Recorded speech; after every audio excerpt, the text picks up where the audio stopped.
Martin గారు, Andrews గారు, వెళ్ళి దశాబ్దాన్ని ఎంతో మంది ప్రార్థించేవారు.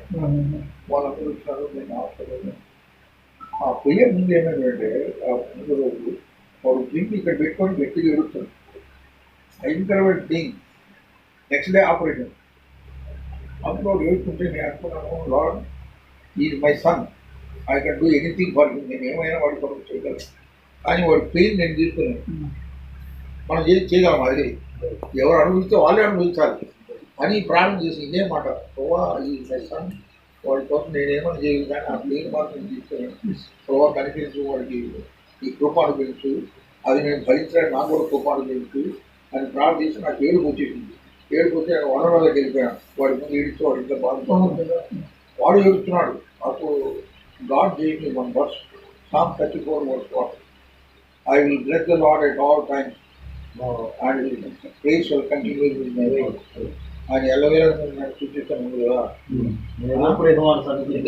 నేను ఎల్లప్పుడూ యెహోవాను ఆయన నా నోట ఆ వర్షం వచ్చేటప్పటికి కన్ను ప్రార్థన చేస్తాను. ఆ పాట నేను పాడతాను. అప్పుడే రాసి నేను హిందీలో రాస్తాను. హిందీలో అప్పుడే రాసాను. హల్లెలూయా గాంగా ప్రభు స్థుతికరణ. అప్పుడు వచ్చింది ఆ పాట. వాడి బాధలో వచ్చింది. ఈ బాధ అంతా కొవ్వూరులో, రాజమండ్రిలో చూశారు పిల్లలు వాళ్ళు. ఈ పాట నేను కంపోజ్ చేశాడు. పాడుతూ ఉంటే అందరూ ఆడవాడే, ఎందుకంటే వాళ్ళు చూశారు కదా, ప్రత్యక్షంగా చూశారు. అప్పుడే హిందీలో చేసి ఆడేమన్నా కాబట్టి తెలుగులో కూడా తర్జుమా చేశాం. మొదటి వచ్చిన చేశాడు. అక్కడే ఉన్నాడు కదా.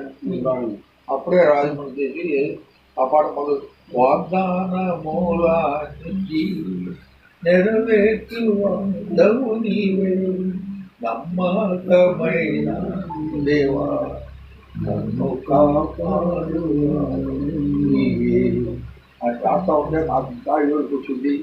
ఆ తర్వాత వచ్చినాడు అంతా రాసి లాస్ట్ వచ్చిన ఏంటంటే, ఈ జీవిత యాత్రలో ఏమి సంభవించినా మహిమ నీకే ఓ ప్రభు, ఇదే నా జీవన ప్రార్థన. That is my testimony.